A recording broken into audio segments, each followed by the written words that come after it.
Hello, and welcome back to another edition of the SteelerFury.com podcast. I am your host, Jeremy Kohlman, joined by the best host that money can buy, which we don't have, Will Masisak, with Bradshaw to Ben.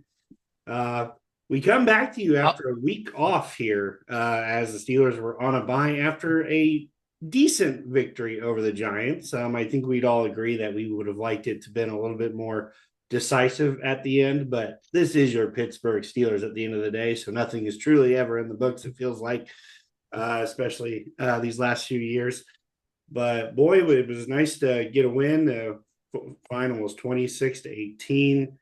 Um, gotta love that kind of the Steelers gamble here with Russell Wilson seems to be paying off. The deep ball is looking as beautiful as it ever has been with him. He's making a majority of his throws. I think we all expected some of the, intermediate game to be off a little bit here and there while still, figuring things out, only in his second career start. But it was nice to see all the wide receivers get involved.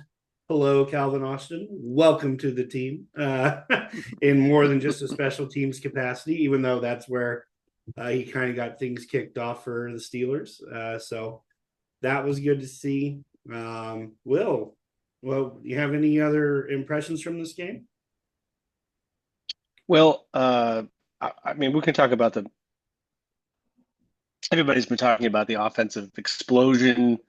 I'm a little bit tempered in my enthusiasm. I'm optimistic, but I'm tempered in my enthusiasm a little bit because I don't think there was very good defense played the last couple of weeks. But special teams for the Steelers is a subject that we have not addressed nearly enough on this show. We've mentioned it and we've talked about it, but the Steelers special teams this year have been as good as anybody in the league.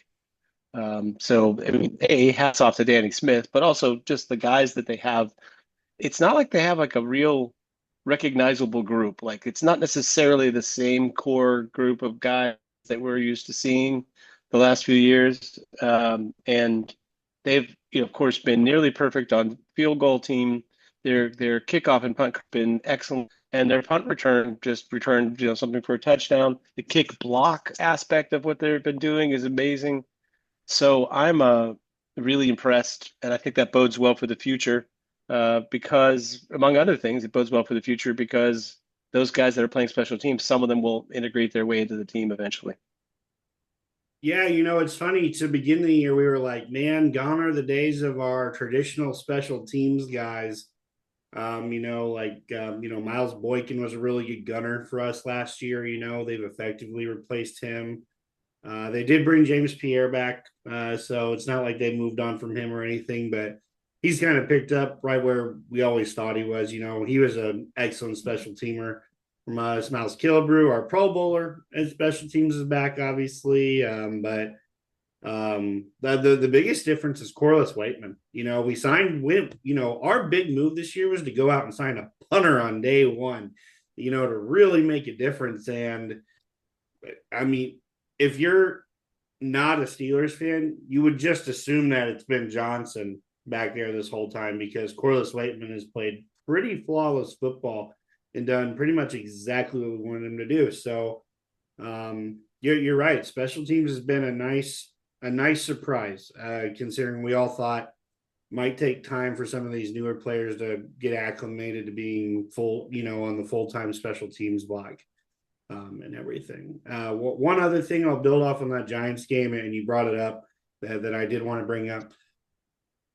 The defense has not played great, and we just let Tyrone Tracy, a second year running back at the position, former wide receiver in college, only a 1 year player, uh, run all over us for like the tune of like 145 yards on like 20 carries or something like that. So you're definitely right.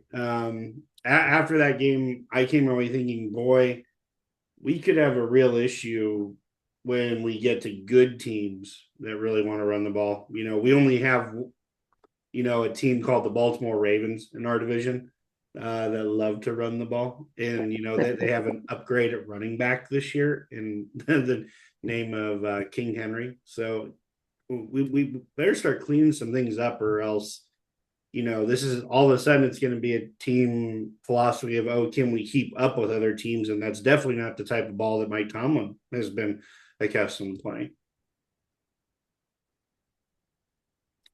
Yeah, actually, I was talking about defense had some issues as well. Game, I like I think this king feeling that comes with being a Steelers fan of the last years or so, that we were just not allowed to have the defense continue to be great when the offense is better. We the offense is going to be better now, and I feel like the defense is going to recede a little bit. The doesn't that isn't the case, but stretches that they're about to play, there are some definitely more significant offenses for sure coming up. No doubt, no doubt. But either way, got out of there with a win. So it's always a good thing. So we were 6-2 heading into a bye, and the bye came at a very good time, very ideal time. When you're in the NFL playing an 18-week season, essentially got it right in the middle of the year. So have a little gauntlet of games here coming up. The ones that count too. This is when AFC North Division comes into it.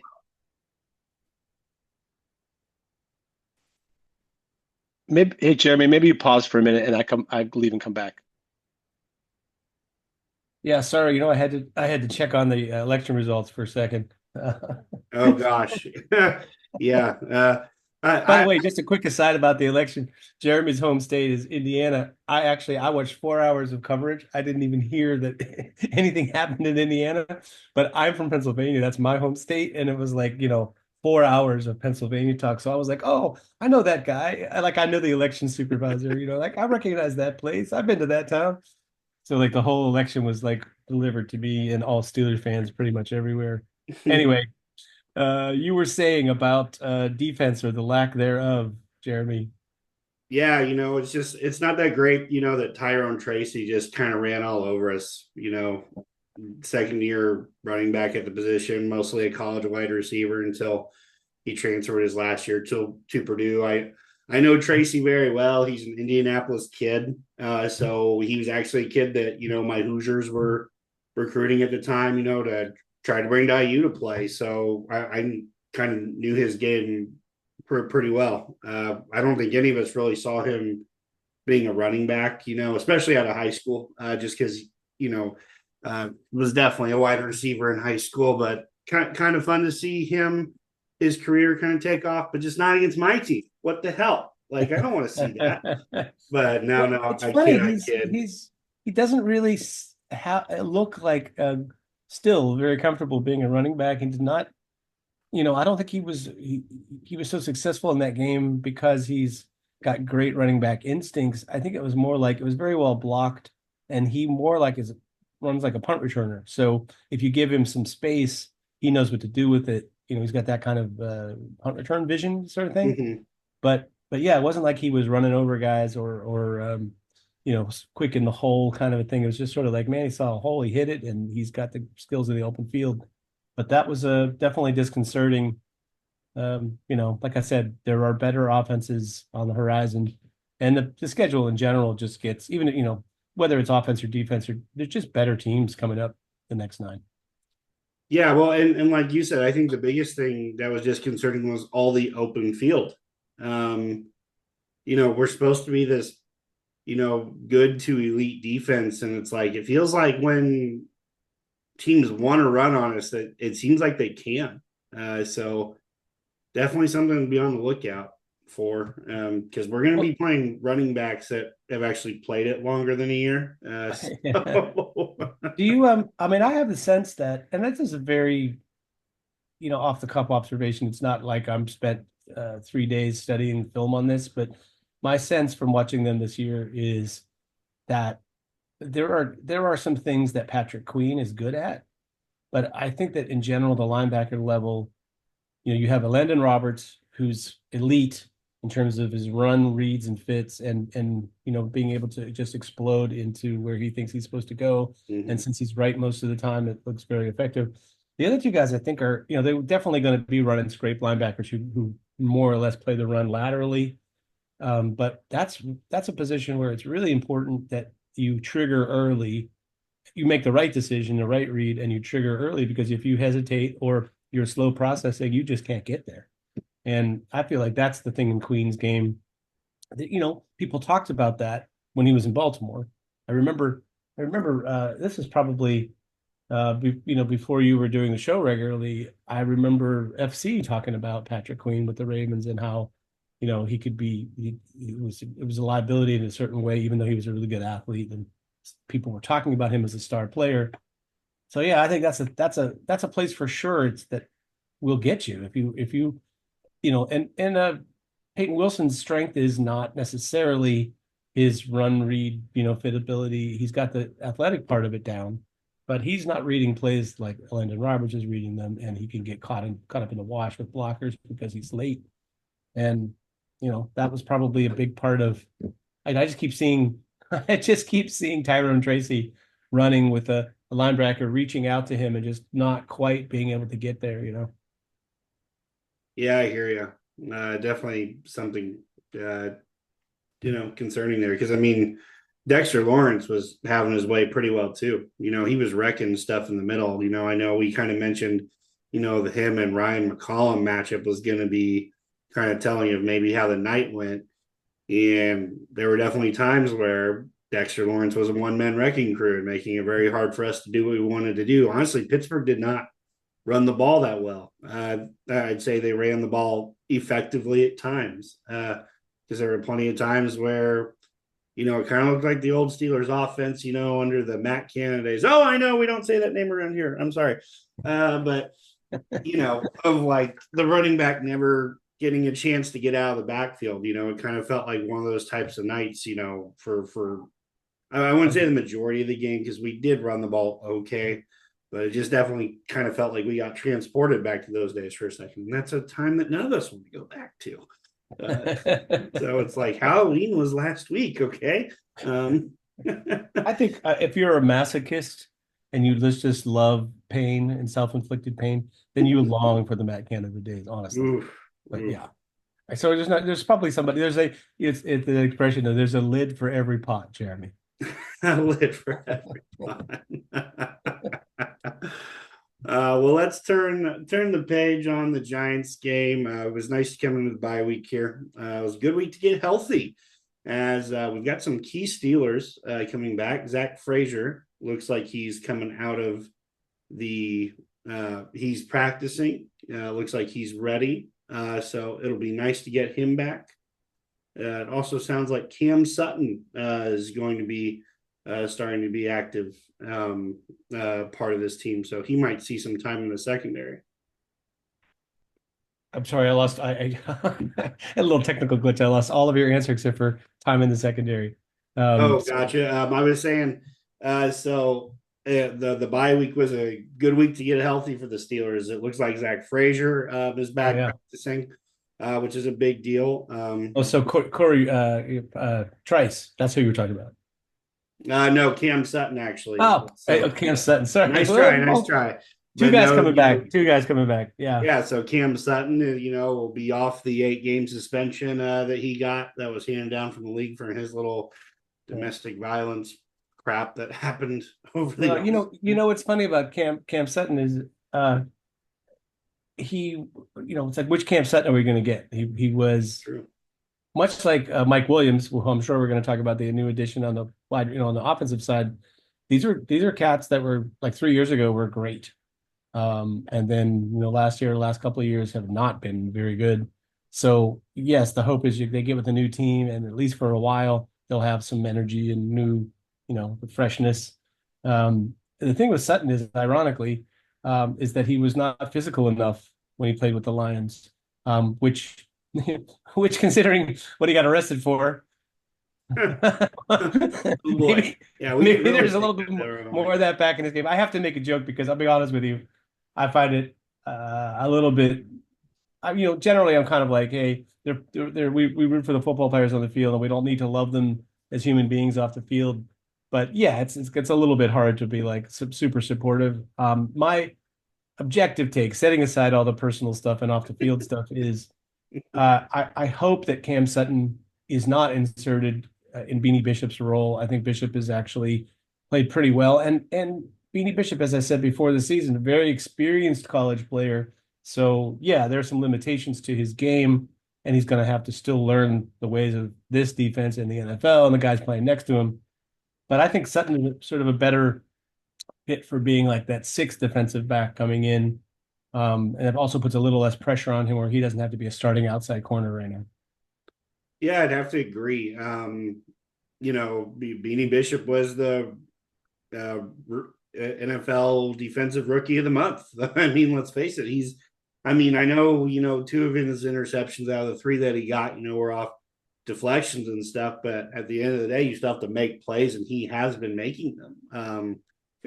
Kind of a rough start, but we kind of expected it from a rookie trying to pick up this defense, and he started to come into his own a little bit. So I'm with you. Let's not halt the rookie's progress by any means, but it will be nice to have, a guy that we know that can play inside, outside, play some safety even a little bit. So it's nice to have a guy that has fresh legs too, at this point in the year too. So maybe he just comes in every now and then, spells, Bishop, if he needs him or something. But, it's nice to kind of be getting some players back where, let's face it, when Zach Frazier went down, we were like, oh gosh, I hope we get as much as we possibly can out of Ryan McCollum.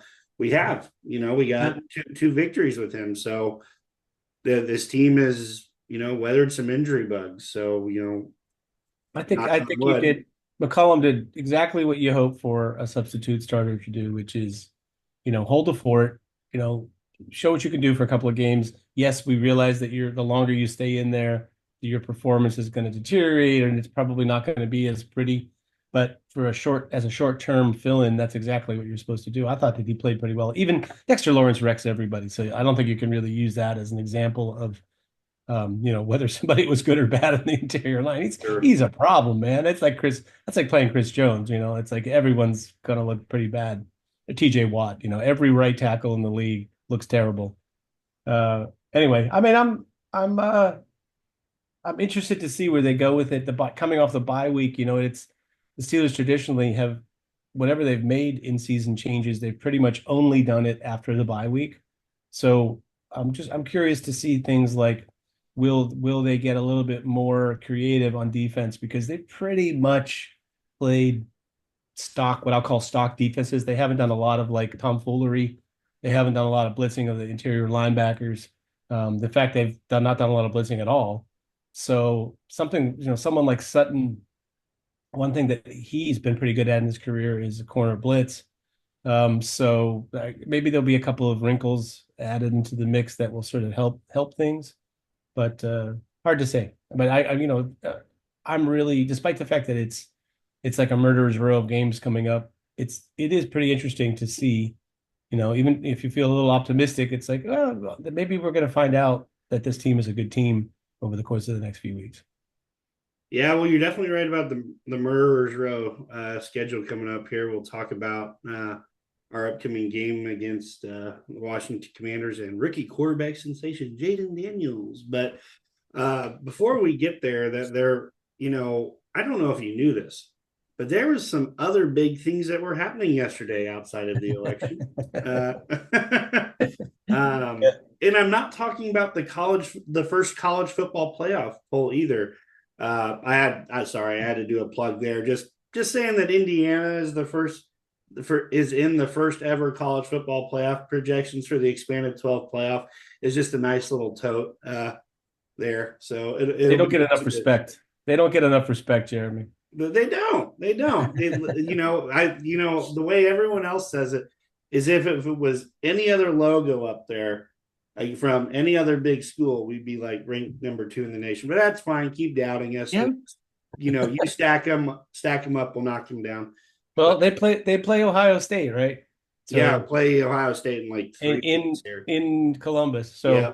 Mm-hmm. I mean, not to say that they have to win in Columbus in order to make the playoff, but right. if you really want to prove that you're like at that point, they can't because right now Ohio State is like everybody's darling team, the way that Georgia was a couple of weeks ago.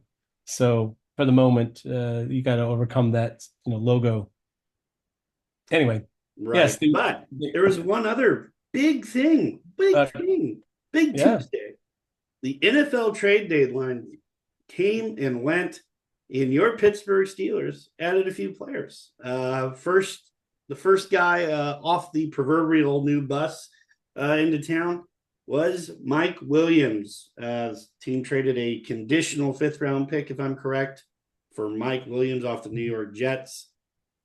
Is it a conditional pick? I read that I thought that was a straight up pick. It might be a straight up pick. The other one, the 7th for the other player is So and then the other guy off the bus, the other guy off the bus had a lisp there for a second.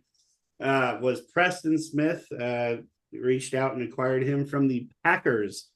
I'll admit at the time I thought I don't really understand the moves. I kind of liked how the team was playing, and it feels like we added a 4th player to a position group, so to say. But Mike Williams is very talented. I'll give him that when he is healthy. Maybe we just kind of saw a version of him with the Jets that wasn't what we're getting. Hopefully, I don't know. There's a lot of shit wrong with the Jets, so hopefully that was just more of a condition of an environment type of thing. But then Preston Smith, that one kind of surprised me. At least it was for a 7th for him, but at least he helps provide depth and is an experienced rusher and all that. But I don't know if you're the Packers, and I think they're sitting at like 6-3 or something after their first 9 weeks. I don't know why you trade away an edge rusher for a team that you think can make the playoffs and potentially make some noise. So, what were your thoughts on these 2 additions here at the deadline? I would say with Mike Williams, and I said this a few weeks ago, half joking, but it's true. The Steelers, whoever they were going to bring in as a wide receiver, they probably were going to prioritize somebody who could block, because that's mostly what their wide receivers do, especially outside of Pickens. And Mike Williams is one of, I'm trying to think of the right context to put this in. I would say he's at least one of the better blocking wide receivers in the league. So from that standpoint, it's, what you were asking Van Jefferson to do, if that's the role he's going to come into, it's immediately going to be an improvement.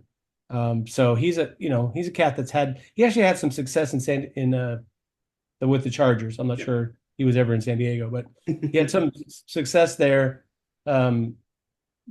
chipping, almost like a tight end would do, and still getting to the route and still making plays, which, God bless you. If you can do that as a wide receiver, that's a pretty good skill to have. To me, he doesn't physically look like the same player he did 3 years ago. I feel like since he got the knee injury, he looks less muscular. He's like less jacked.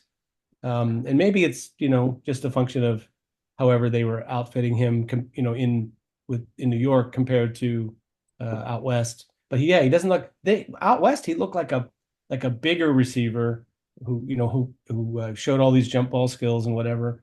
And now he looks like a little bit more timid and less jacked. So maybe that's injury related, and maybe that's what the source of all this drop off in his play is, and why the Jets were willing to unload him. But being optimistic, he's top 3 in the league, and since 2019, I think, in catch percentage on contested balls, jump balls. I think the third thing is basically what George Pickens does. Mike Williams has traditionally in his career been really, really good at that. It's just a question of, can he recapture that form? So that's why he's available for trade. He's available for trade because they weren't really using him, and he wasn't really showing all that stuff consistently. And maybe he's not quite the player he was before, but he'll still be able to block for you. And I like setting aside that what they gave up for him. I think it's a good fit. Giving up a 5th, I guess they were boxed in a little bit because of the Justin Fields trade. They weren't allowed to trade their 4th or their 6th because those are in play with the Justin Fields trade. So you're forced with either, paying a 5th to the Jets, or, some future pick or something that maybe the Jets really didn't want. And so, yeah, a fifth is definitely overpaying for Mike Williams based on his contract situation and his age and how he's played the last couple of years. But, I'm glad they added a player. Just quickly, Preston Smith. Smith, sorry. Yeah, I was getting in there somewhere. I liked him coming out of college. He was definitely one of those guys that was like a metrics guy that his workout numbers fit the profile for a 3-4 edge. I'm not sure that he's ever really played 3-4 edge where he was standing up on the edge. I think he's mostly had his hand in the dirt. So I think he may be used here more like situationally against, for certain looks. I know he'll be coming in and as a relief for the other three guys, but I also feel like maybe they wanted to have somebody who had a little bit different style. And he's a little bit longer than Nick Herbig or Nick or Nate. God, it's been one of those mornings. It's Nick. It's Nick is the pass rusher. Yeah, I had it right. I shouldn't have doubted myself. No, he's got a different body type than Nick Herbig. Oh yeah. So I feel like that's you'd be certain matchups where that would be an advantage for you. And unlike the wide receiver group where I find like they just keep adding and drafting the same kinds of guys, and don't really have a lot of variety. In the edge rusher group now, they have 4 guys who are all pretty good, and they're none of them are like any of the others. I think that's fantastic. Yeah, honestly, when they said, when I saw it come across my Twitter feed that we had traded for Preston Smith, I was like, well, okay, Green Bay's been playing pretty good defense all year, but, I haven't really been paying that close attention to the names. And I don't know if I never got the sense that he was starting. If he was, his numbers have been way down. So I think he's coming off the bench more than anything. But I mean, he actually had 2 very good rushes just 2 weeks ago. I looked at some tape of theirs versus the Vikings before Darisaw went out, and he just beat Darisaw twice for 2 strip sacks. So it's like, if that's the type of guy we're getting coming off the bench for a throwaway 7th rounder, that's great. And the big part of it is all his guaranteed money's up. So the money that's on the books next year, he's not getting that from us. He knows he's not getting that. It's like 12 million the next 2 years after, for 25 and 26. It's like he knows he's not going to get that from us. He's going to be an easy cut in the offseason, unless he wants to just take a massive pay cut. And at this point in his career, probably thinking, he's towards the end of it anyway. But who knows? But so I actually like that just because I liked him coming out too. He's this big, long, lanky, strong guy. Like you said, the body type is very enticing. But it'd be really interesting to see him rush from the interior. Honestly, because he provides that type of flexibility. Yeah, he's one of these bull in a china shop types of guys sometimes, and it's like I can just picture him like putting some guard on skates because they don't realize how quick he is at that size, at like 270, and those types of guys can really wreak havoc.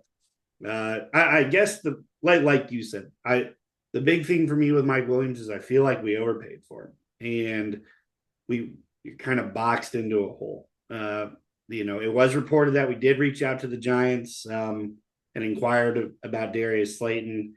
Doesn't appear like we came to the right draft compensation for him, but it's like I would have given up a 5 for Slayton over Williams just because, one, Slayton's proved to be a lot more durable. My big thing with Mike Williams is like he's torn his ACL like 9 freaking times. It seems like every time he's out for the year, it's back to the knee. So getting back to what you were saying, you have to wonder if his explosion quite isn't there anymore.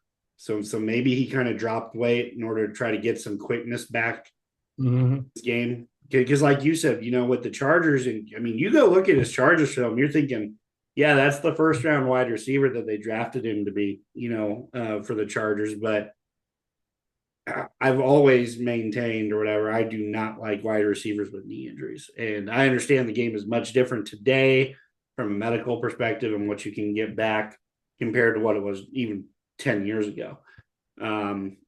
But I felt like a fifth was a little bit much to spend for a 1 year rent-a-cop type of receiver. Not to put too negative a connotation there, but no, you got to get to you got to make a playoff run, not just even win a game. You got to make a playoff run for a deal like that to really be worthwhile, I would say. Yeah. So I feel like if the Steelers utilize him right, I think it can be a positive thing. Like you said, if you're bringing him in there to be an upgrade over Van Jefferson, in the run blocking department and the get down the field department, because I still think he can get down the field. There were a few games with the Jets where it did look like he's still able to stretch the field vertically a little bit. So, especially with Russell Wilson coming back and seeing how nice that deep ball's been looking. I mean, I hate giving up the fifth round kick. The fifth round pick, because I feel like I've been looking at the wide receiver class a lot. I feel like there's a lot of capable number twos in this upcoming draft class that, there's still going to be some guys there in the fifth round where now it's like, well, you're not going to have that pick. So it is what it is. They're hoping to cash in on the investment this year rather than in a future role. The thing about the Steelers is they panic if they have too many draft picks. Like it just feels like anytime they stockpile some extra draft picks, especially mid and late round picks, they're desperate to give them away. They'll give them away for nothing. Like we traded for some guys a couple of years ago that were like we were giving away 6th round, 5th round, 7th round picks like they were candy.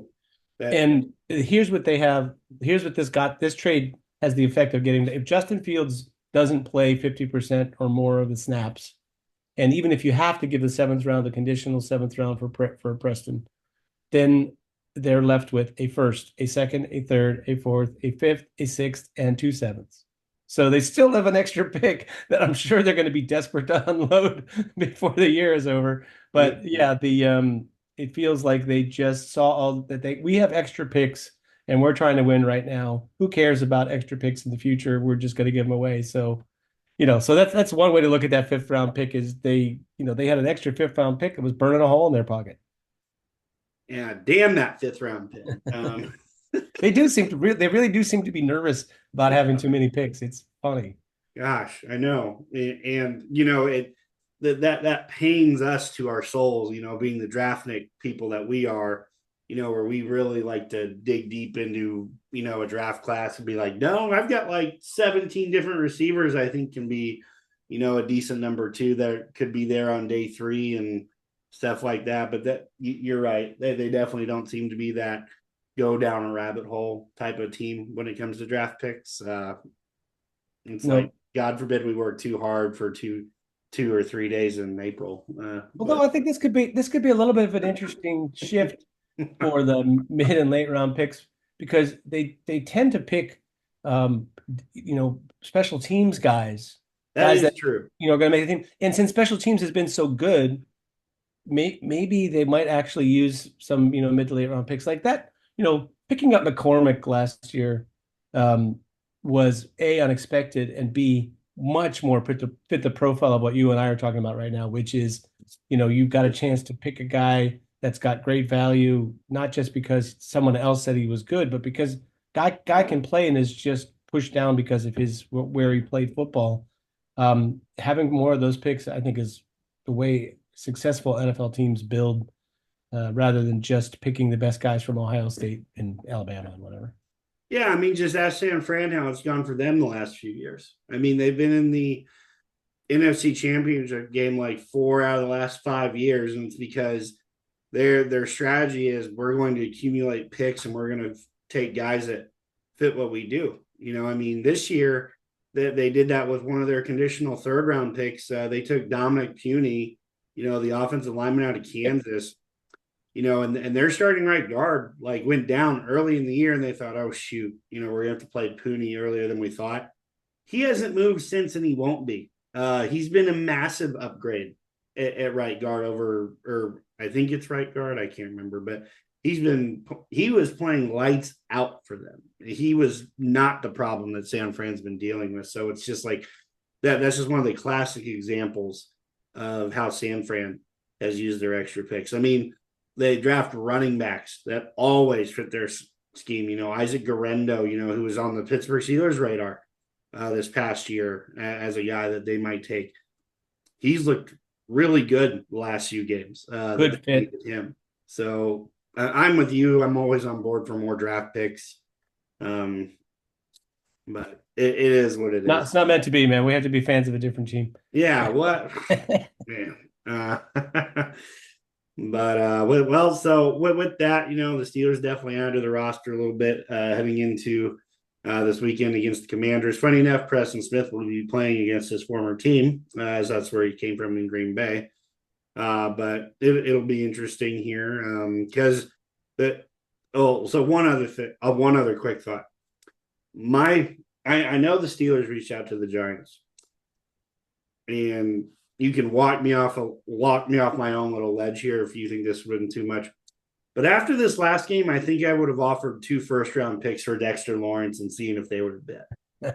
I mean, I know we've been talking about how the run defense hasn't been great or whatever, but talk about a guy that really would have elevated everywhere else on the defense. I mean, you're talking all of a sudden you can't double team Watt and Lawrence, in pass rushing situations. And then you've got to deal with Highsmith, Hayward, Benton, Herbig, all these other guys. And not to mention Lawrence makes the linebacker jobs behind him easier.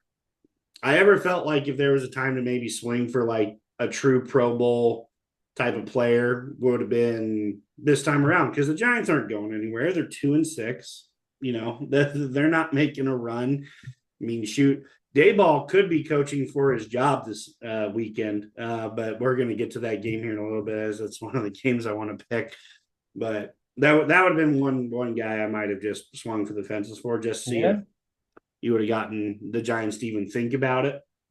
But one other trade that we do have to be a little cognizant of, because he actually got traded to the team we will be playing this week in the Commanders, is the Saints dealt Marshawn Lattimore at the trade deadline yesterday. So that easily improves a Washington defense that has kind of struggled to contain, better passing attacks for the most part. So let's kind of get started there. Let's dive into some matchups.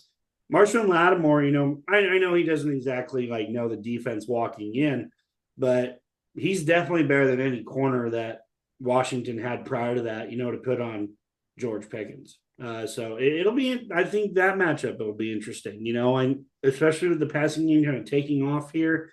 Marshawn Lattimore is a physical, up in your face type of corner. I don't think he's as good as what he's been in the past. Don't get me wrong.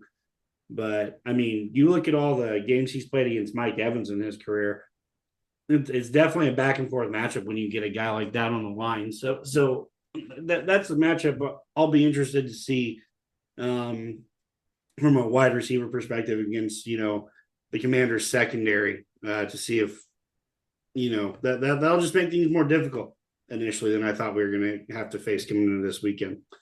What's a matchup you want to take a look? By the way, Marshawn Grabamore is the best. Yeah, Grabamore.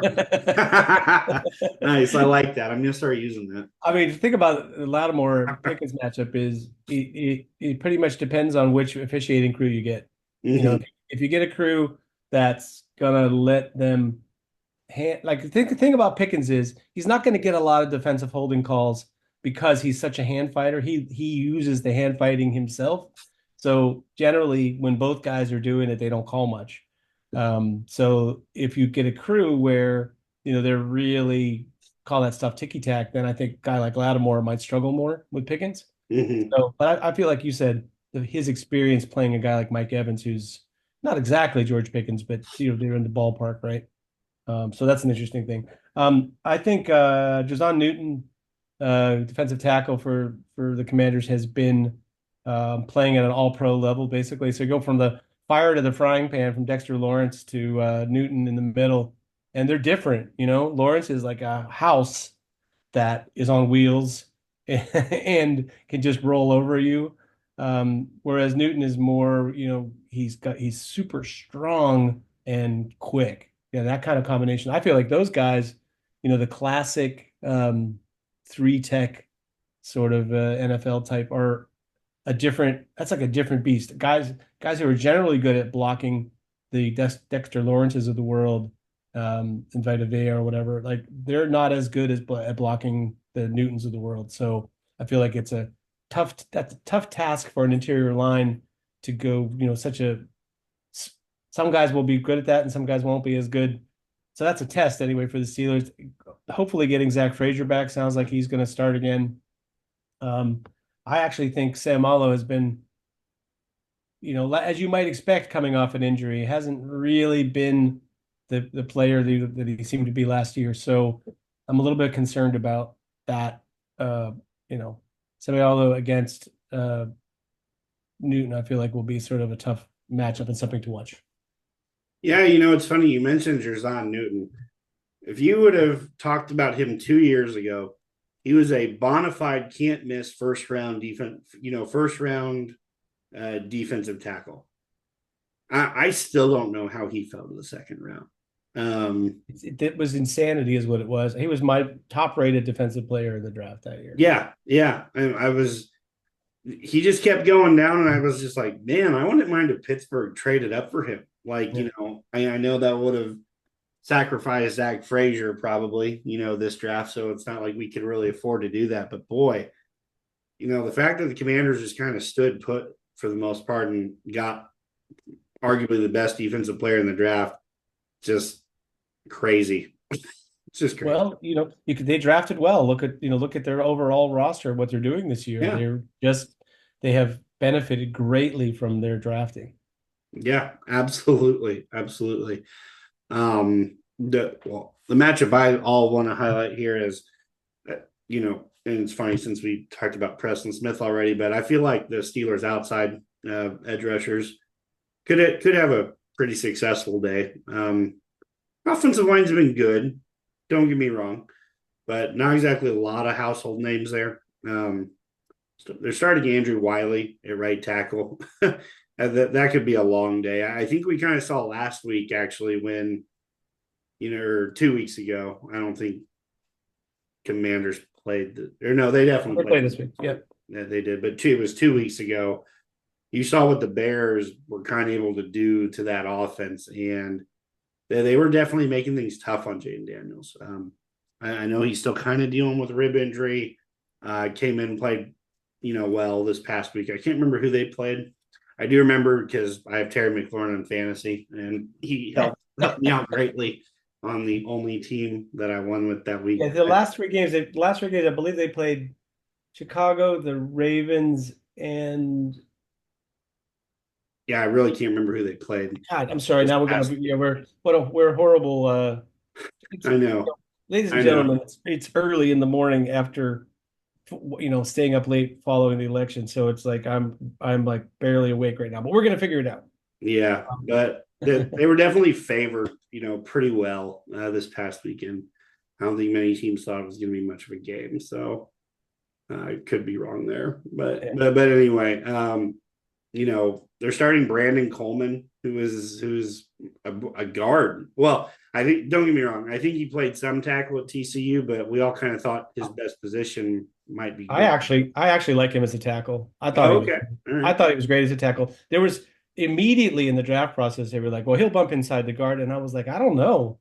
Like he's been a pretty good tackle in college. I feel like he was just bigger and more physical than most teams would play at tackle, especially left tackle. But yeah. I think he's sort of like a lesser who's the New Orleans Saints guy from Oregon State, Fuaga. Yeah, Fuaga. Like he's more of that type of player. So I think he can play there and do well. That's actually probably, I don't think that's a weakness for them. Let's put it that way. Gotcha. And by the way, the Commanders played, of all teams, the New York Giants. Yeah, there you go. It's no wonder we couldn't remember. We put it out of our minds. Right. The Steelers just played the Giants. How could the Commanders also play them? Right. Yeah, I made the comment, to those listening out there, to Will the other day. It's always weird when the Steelers are on a bye week because it's like I realize other footballs are being played, but it's just you're not like dialed into that weekend of football. Just quite the same, because your team's not playing, so it's like you don't remember specific things. I mean, shoot, I forgot the Chiefs were on Monday Night Football, until Will said something to me. He was like, "Oh, Patrick Mahomes kind of rolled something up." I was like, "Oh crap, I totally forgot there was a football game on." So, but in general, I think the Steelers outside group could have some success against these tackles. Really defensive line across the board. They don't really have too many household names. They signed Tyler Biadasz this off season to come in and kind of play center. They signed Nick Allegretti away from the Chiefs, who played and started some Super Bowls for them. Don't get me wrong; he's a fine player, but he's not dominant by any means. Sam Cosmi's actually a guy I really liked out of Texas, who's solidified himself as a right guard. So they have a decent group. Don't get me wrong. You don't put up the video game like numbers that they have, if you're that bad of an offensive line group. But just an area where I think if the Steelers play up to their potential, I think we can take advantage of them there. Any other matchups you think we should look at? Yeah, well, here's what I would say. I would talk about the same matchup, but from the other side. No idea what Jayden Daniels' injury situation is. It does seem like he had a rib injury and they continue to play. They're not coming off the bye. So the question is, what kind of condition is he really in? Although in the draft that was the knock. It was like, guy can do everything, but can he stay healthy enough with his playing style? And I think not a big shock that he had his first injury, significant injury. Because he's just he's like a lighter framed guy who plays physically. So I got to give him hats off that. He's completing like 80% of his passes. So their protection seems to be good enough so far. What concerns me about this matchup is the Steelers edge guys have to play contain. Like you can't, not just the edge guys, the whole defensive front can't go after the quarterback with abandon the way that they might against a guy like Kirk Cousins. Because he'll kill you running the football, even if he's not 100% and isn't finishing all those runs with like taking huge hits and whatever that he likes to do. He's still gonna get a lot of damage out of that. And the thing is, if you give him extra time because you're worried about containing his rushing, then he picks you apart because he's so accurate. And as you can see, that's kind of what the dilemma that defenses have had when they faced him. So I feel like, how well they can hold up in the back end as they contain their way to the quarterback. That's a big matchup. And it's like you look on paper, the Steelers defense is good. Not really great so far this year overall, in terms of when you adjust for the opponents that they played. You look at DVOA, I think they're 11th or something. Okay. So that's pretty good, but it isn't exactly like you can't expect them to shut down a really good offensive team. But that's a matchup that I'll be curious to see. Can they figure out a way to, Lamar, like I'm sure they're going to come in with the sort of, Lamar Jackson approach to what they're doing, which is what I just described, which is forcing him to throw from the pocket. But I feel like Daniels is a cat, and with the wide receivers that he has there, that if you just make him throw from the pocket, he could kill you doing that and never run.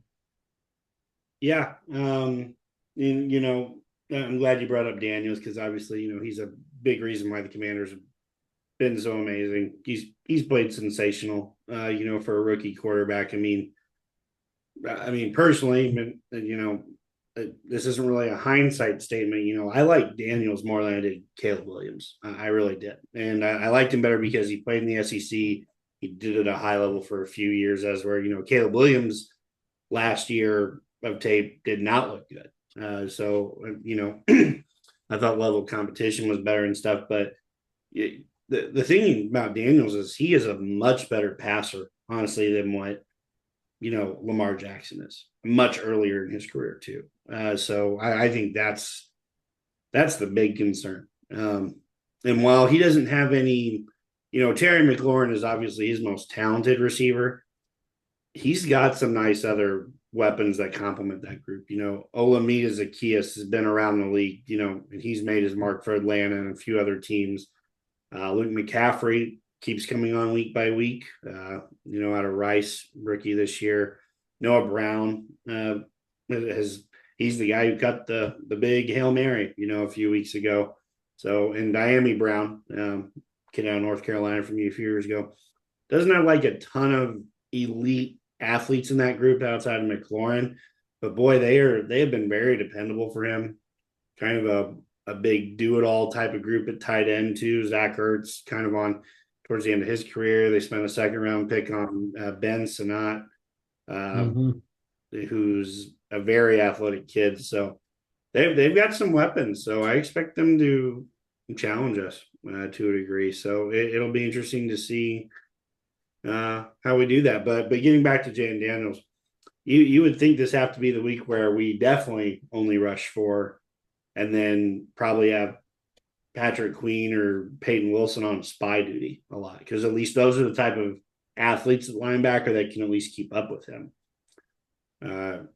So I'm not as good with the X and O's and schematics as probably you and Corey are, but you would think we'd be playing spy a decent amount, with one of those two at linebacker. But spying Daniels is tough though, because like Lamar Jackson, it's that first step. So like when he first decides to go, he'll beat you with that first step. It's like he's, you've already lost your angle because he's just so quick to get started. And by the time you react to that, it's really hard to recover. So that's tricky. The fact that he has a rib injury, maybe it's less likely if you funnel him to the middle that he's going to get away. But that's still a tough ask for even really athletic linebackers like Wilson and Queen. Maybe this is sorry, I didn't mean to cut you off, but maybe this is a game where we start seeing a little bit more A-gap blitzing, from Wilson or Queen. Maybe get him to just speed up his clock a little bit more, because if we, like you said, I know we're trying to play contain or whatever, but as much as I love Watt has not always been the best contained player out there, because he plays like his hair's on fire, he's just out there to beat his guy and get to the quarterback as much as possible. And just, Highsmith to a lesser degree. But if they can get up around and maybe force him to step up, and we've got an A-gap blitzer coming, maybe he speeds up a throw, makes a throw he shouldn't, or we just hit him enough to where it's like, that rib injury starts affecting him again. He just starts playing a little bit more cautiously. Who knows? But I definitely feel like we have the guys to potentially pull that off. So we'll see. We'll see. That, like you said, Daniels is really good. So we're going to have to do something to try to get him off his game. But any other position groups? The only thing injury-wise I will say, I know for the Commanders, is Brian Robinson did miss this past week with a knee injury. So I don't know if that's going to be a lingering issue for him. I looked at the injury report as of this morning.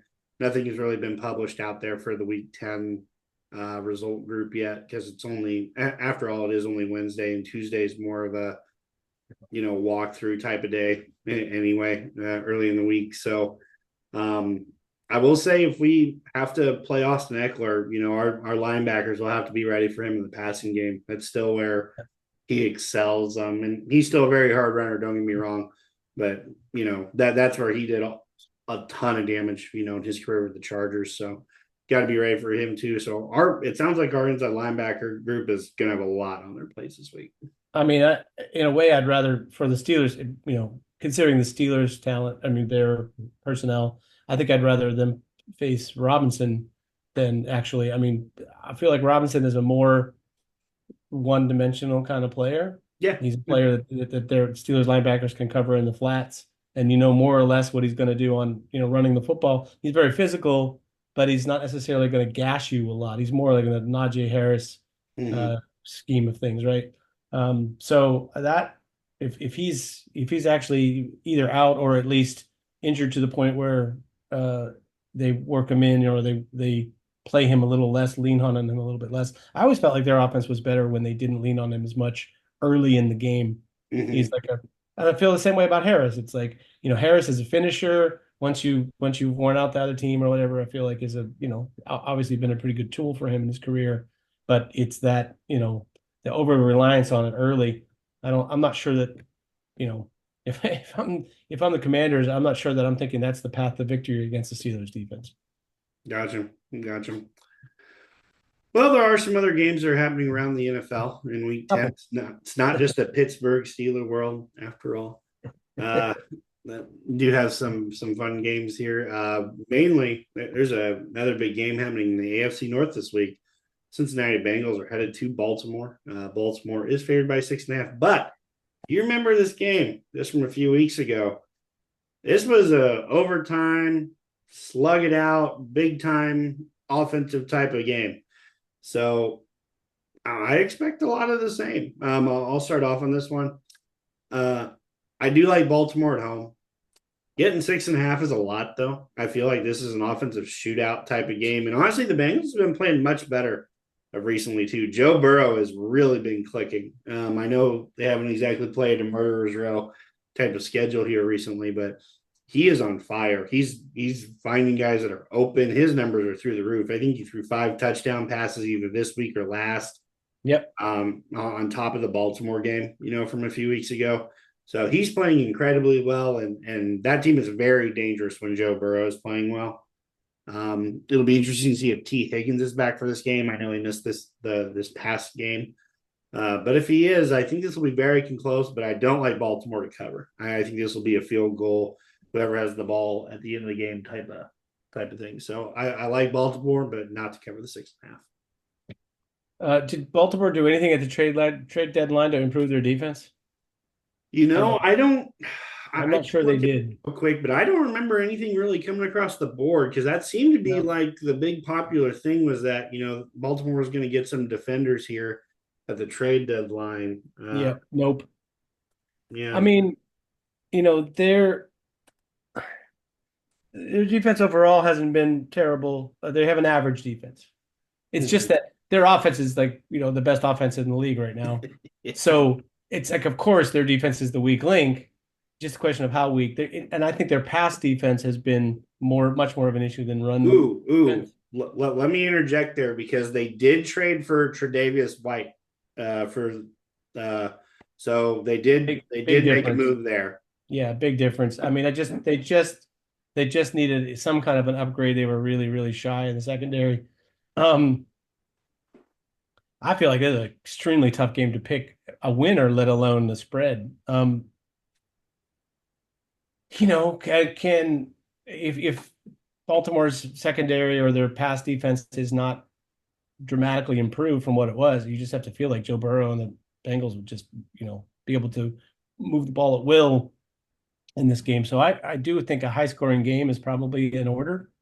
And boy, take the over. No, I was just about to say take the over. I mean, I that's what I always say whenever I can't figure out who to pick. I guess I feel like Cincinnati will have belief because of the last game that they played, and they'll think if we had just cut down on the mistakes and do this better, that better, we can win this game.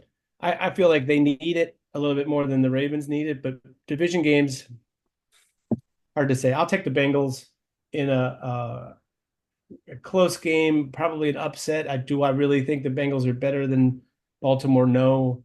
And I feel like Cincinnati's defense is no, great shakes either. So right. Take the over, but I do feel like it might take, even adding Tre'Davious White, it may take a little while for the Ravens to really suss all that out. They did. I know they brought Dean Pease in, right, as a consultant. So yeah, I do feel like when they have a chance to, integrate the new guy and some new defensive energy, that maybe it will help. They really miss Mike McDonald. That is for sure. Yeah, and you bring up Dean Pease there. That was kind of the sense of the word that I had gotten around the watering hole that they might bring in a bunch of former Dean Pease guys that were kind of been sitting out on the market or around other teams to come in and fit his scheme. Because get just guys that are more comfortable with that have done good for him in the past. So I hear you there. Another interesting game this weekend. It's more the battle of the misfit toys as we get into the holiday season here, to a degree. I want to be a dentist. Yeah. Yeah. But the Giants are headed to Carolina, and Ryan Dable could be coaching for his job this week because the Panthers actually are on a roll now of hiring head coaches. Panthers found a way to win against New Orleans, and that was enough for New Orleans to say goodbye, Dennis Allen. Have fun in your life's work because it's not here with us anymore. So the Giants are headed to Carolina. They are favored by 6. What are your thoughts? I feel like the end of everyone's coaching tenure is lost to the Carolina Panthers. You know? I feel like a pretty good odds. I can't. I think Bryce. Last week was the first game that Bryce Young, as a pro, was able to get into the victory formation. That's all you really need to know about where those guys are at. It would shock me if they won, if Bryce Young was in the victory formation again this week. So I think the Giants are, I'm sure there's secretly their owners is thinking to himself, well, I'm going to can these guys, the GM and the coach at the end of the year anyway. And the better the draft pick, the better we'll be. But yeah, I think they're going to win despite all that. And some people says this is shaping up as sort of the battle for maybe the first overall pick when it's all said and done. So, it's like the game will go down in infamy like this. I think it was the Steelers and the Bears played a game in 68. That was the thing that got the Steelers Terry Bradshaw. And, it was like one of those games that were like when they were playing it, they figured it was going to be for the first overall pick. So there's a lot of temptation to bail on a game like that. But I think, Daniel Jones is just good enough to beat a team like this. And the Panthers are just bad enough. And they're giving away all their wide receivers anyway. So I don't even know who lines up at wide receiver for them. I think they traded 3 wide receivers this year. Yeah, so they traded Deontay Johnson. He's on the ball. He's on the Ravens. We didn't mention that, but I don't know if he had a target in his Ravens debut. I don't think so. 0 catches for 0 yards. So suck it, Deontay. No bitter feelings. I don't know what you're talking about. Oh. Jonathan Mingo got fleeced to the Cowboys. Boy, thank God we're not the Dallas Cowboys. I don't know, man. Here's the thing. He was cheaper than Mike Williams, and he has a contract that isn't. He wasn't. Doesn't make him a 1-year rental. So, and it was like, what was it? It was a 5th and a 7th, or a 4th. No, it was a 4th round pick. But it was a 4th, and they got a 7th back. So it was kind of like a 5th round pick or a better contract. Mingo versus Mike Williams. So if you think Dallas got fleeced, then you think the Steelers got fleeced too. Is all I'm saying. Well, I mean, yeah, I didn't like the trade for Mike Williams, so I guess we kind of did get fleeced. But I didn't realize Dallas sent something back to him. But Mingo got traded. It definitely felt like Thielen was going to get traded too, but ended up not getting moved. Oh, he didn't get moved. Yeah. So I hear you. I mean, all of them were on the trade block technically. So Thielen might get cut. I mean, it wouldn't surprise me. Really? Wow. I don't think he's in the plans past this year. Sure. And at some point, he might say to them, look, like, can you give me a chance to go somewhere else and get a playoff chance before my career's over? So I don't know. It just wouldn't surprise me because they're going nowhere, obviously. Mm-hmm. But getting back to the game, I'm with you. I don't think the Giants should lose this game. I actually thought the Giants would be trading Azeez Ojulari out and Slayton, honestly, where they were, on their trajectory or whatever, but both of them were still on the team. And honestly, the Giants have played much better football than their record indicates. That they've been in that class of, I think they've lost almost every game by 1 score, as to where, Dayball's first year in the league with them, they won every game by 1 score. He's like on the wrong end of that this year. Karma's an ugly bitch sometimes. Swings up the head. So, by the way, I think I think the GM is pretty certain he's getting fired. So why would he make trades for the future GM? I think he didn't want to move anybody for draft picks just out of spite. Yeah, right. Screw it. Let's go to another one. I hate to say it, but there weren't a lot of big games I thought this weekend. I think there's a lot of just middling games. So But yeah, you hit on the two biggest ones, the Baltimore, Cincinnati, and the one we're going to get to for our team. I think those are the two biggest games, really. right. But so another one of those games, San Fran is headed to Tampa Bay. Yeah, San Fran favored by 5.5 on the road. I will give you this. Tampa Bay is missing Chris Godwin, Mike Evans, and all these other things, and they are still giving teams a run for their money. That's just a mark of a good football team. Kate Otten has stepped up for them. I think they're going to cover. I don't think they're going to win, but it would not surprise me at home. San Fran has not been like this unbeatable machine this year, even though it does sound like Christian McCaffrey may be making a debut this week, which could change some things. So I like Tampa Bay to cover here, but not necessarily to win. Yeah, San Francisco with Christian McCaffrey healthy is going to be approaching the first or second best team in the conference. Without him, as you can see, it's been up and down. I'll tell you what, my takeaway from Monday was I have a tremendous respect for not only the Kansas City defense, but for Steve Spagnuolo, who I think is, if not the best defensive coordinator in the game, he's close. And man, a beaten up Tampa Bay team in the pouring rain drove the length of the field against the Chiefs for the tying score. I was really impressed by that. That's not something that people usually do against them. As you can see, this other close games they played this year, they just don't let teams do much late at all. Much like the Steelers. The Steelers are generally very good late in the game defense.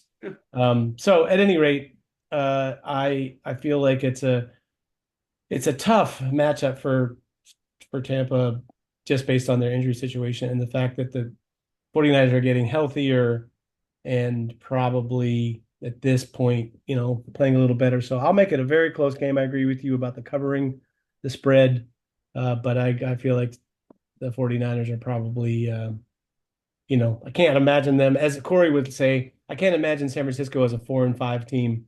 So I expect the 49ers to win. Right. We'll do one more real quick. And I might call this my lock of the week. And here we go.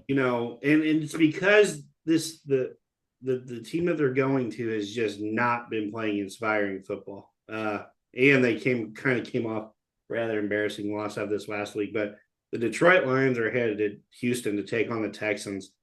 The Texans are not the team that we thought they were going to be. Now, a lot of that is there's no Nico Collins, Stephon. We are who we thought they were. Yeah, they are who we thought they were. And let them get away with it. Let them off the hook. But their defense is not as feared as maybe we thought it might be with some of their additions this year. Daniel Hunter coming in to be that other edge player along with Will Anderson. Anderson's kind of hit a little bit of a sophomore slump. He's not quite as I think teams kind of know what to expect from him more this year from out on the edge. But the big thing is that offense has not been that great. With Mixon back, that has helped a little bit. They have been able to run the ball, but they're just lacking playmakers across the board now at receiver since Collins isn't playing.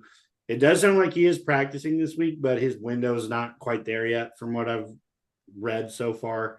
Stephon Diggs is out for the year, and I don't even think he's really with the team right now either, because that was kind of a one and done deal for the most part as far as him. So Detroit is, favored by 3.5. I love that. I mean, Detroit has been an absolute monster on offense. That they've been able to do whatever they've wanted to do. So that is my lock of the week. I know that feels maybe precarious because they're on the road. They're going to a team that could play good football, but Stroud is not the same player that he was last year. He's just not playing. He's not playing as clean, that's for sure. And Detroit did trade for Zadarius Smith, so that's going to help their pass rush even more. Came over from the Browns, so I like Detroit, and this is my lock of the week. Yeah, I would say the sort of sneaky thing in this game that could undermine your plans is Houston's defense. The talk has been that offense and Stroud haven't been as good as they were, and they're missing. Collins is still out, right? For yeah. So I mean, that's a huge difference. Like if they had Collins in this game, I feel like it would be a much better matchup for Oh, them. I agree. But I do think that their defense will present more of an obstacle for Detroit than it might seem based on the fact that, yes, Detroit's playing as well as anybody, and Houston really isn't playing as well as they're capable of. So if you look at the matchup that way, going to Detroit feels like Detroit is going to easily win this game. But defense keeps you in it. It really does. There's a big difference between playing a top three defense even when you have a good offense, in terms of how much control of the game you can have and how much you can run up the score. So I suspect it will be a closer game than you might think it would be off the top of your head. So 3.5, it's sort of the magic NFL number. There's a lot of 3-point games in the NFL. I'm not sure I would put the money on Houston in the points, but I think for the purposes of this discussion, I'll take Houston to backdoor cover with a Okay. Detroit win and Houston making it close with like a 3-point loss to Detroit. Detroit obviously firing on all cylinders and a better team, but Houston's defense is, I mean, I'm trying to think who do I think is better. Detroit's defense, I think, is better, but um, I got to think about who I think is maybe another defense that's better than them. They're right up there. Really, really good defense. Yeah. Well, I mean, and the other thing is Jared Goff still has more touchdowns and incompletions on the year. He has 28 touchdowns to 24 incompletions across 7 or 8 games of football. I mean, that's unreal. Hey, Ben Johnson for president, Yeah. 2028. Like, yeah. That's going to be him holding out, not taking a head coaching job that he didn't want last year, Brilliant. holding out to show what he could do this year and maybe have a better chance at like a postseason success, and then coming out and being, demanding that whatever he wanted 40 million a year or whatever he was looking to get. I think he's going to get it. Yeah. I'll tell you going to get it from someone like the Giants. Like that feels like a fit.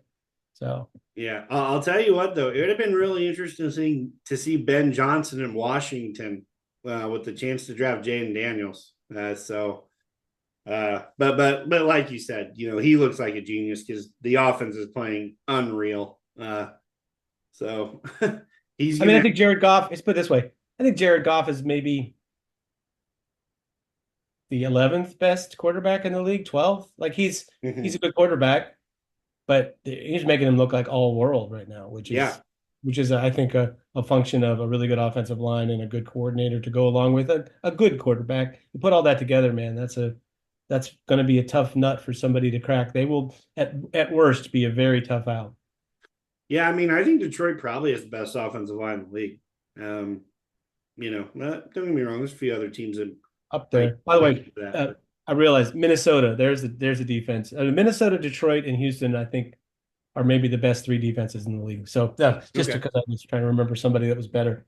But yeah, I think that I don't know. I like Detroit. They're growing on me this year. I doubted them at the beginning of the year that they were going to really have that, the be able to turn the corner from being, an underdog team that was a really great story to really developing into a favorite. But yeah, they seem to be adapted to that favorite role very well. Yeah, they're probably the runaway favorite at this point in the year. So, but that brings us to our 5-star matchup. Oh yeah, and it's actually a 5-star matchup for a change too. It's pretty good. Starting to feel that way. Yeah. Your Pittsburgh Steelers head to the nation's capital, take on rookie sensation Jayden Daniels and the Washington Commanders. Washington is at home. They are favored by 3. I'll go ahead and take this. I like Pittsburgh to win this. I don't feel like Washington has played as good of offense as recently when they've gone up against, a better defensive team. I think we match up decently well across the board. They don't exactly have that, mismatch type of tight end. They've got a few bodies there. Don't get me wrong. I don't think they're super dynamic at receiver, but I think Pittsburgh closes out a close one. I think 20. I'll go 27-24 type ball game, Pittsburgh. I don't think Washington has a great defense by any means. It's kind of been their Achilles heel this year. Teams have been able to keep up with them, if it's been a high scoring game. Um, Honestly, the Bears probably could have won that game a few weeks ago if they would have had any semblance of offense whatsoever. Just what they're able to do. So I like Pittsburgh here in a close one, 27-24. So Mike Tomlin is I just read a 25-6 against rookie quarterbacks when his team faces them. I want to make this clear. I have optimism about what the Steelers offense can be. Mm-hmm. Certainly a lot more than I had a month ago, right? But I think this is going to be 25-7. You're going into, even though there'll be Steelers fans there, that right now that Washington environment is pretty good for the home team.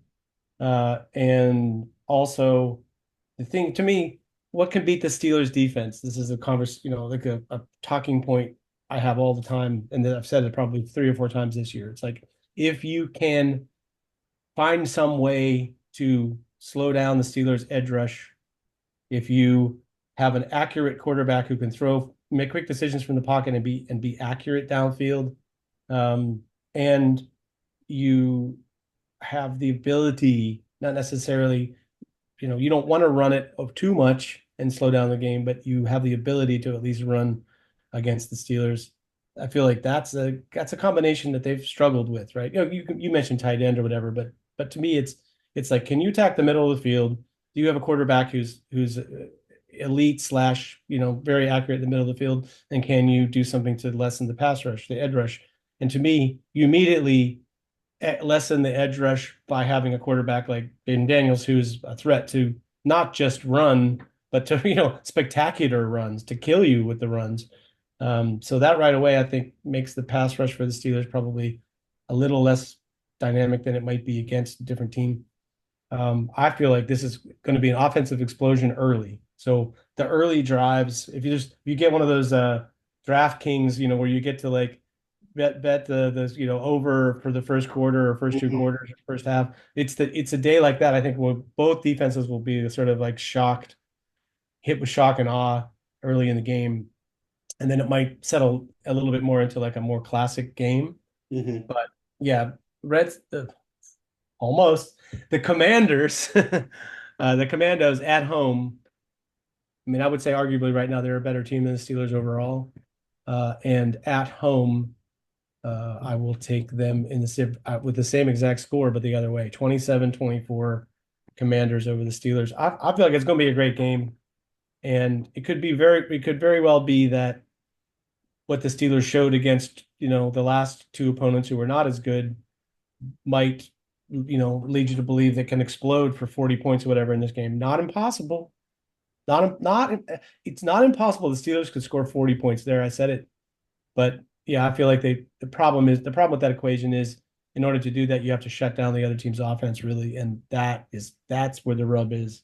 I think now that they got the offense together for the Steelers, as I said earlier, feels like we just can't have nice things. We can't have both a dominant offense and a dominant defense and the best special teams in the league. Like, that's too much to ask for.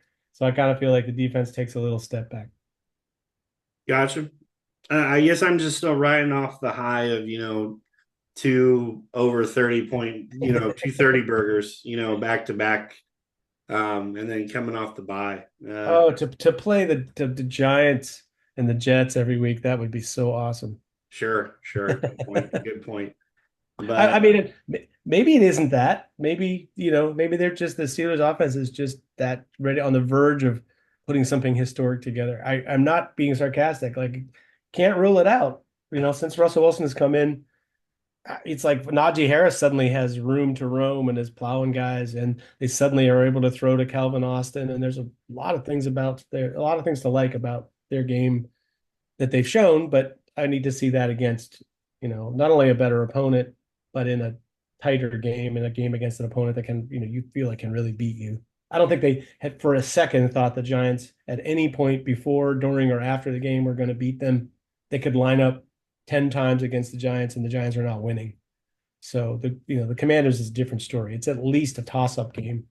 And they would really. I mean, I'll come back here the next time on the show and talk about how impressed I was with the Steelers if they go in there and have a dominant win against a team like the Commanders.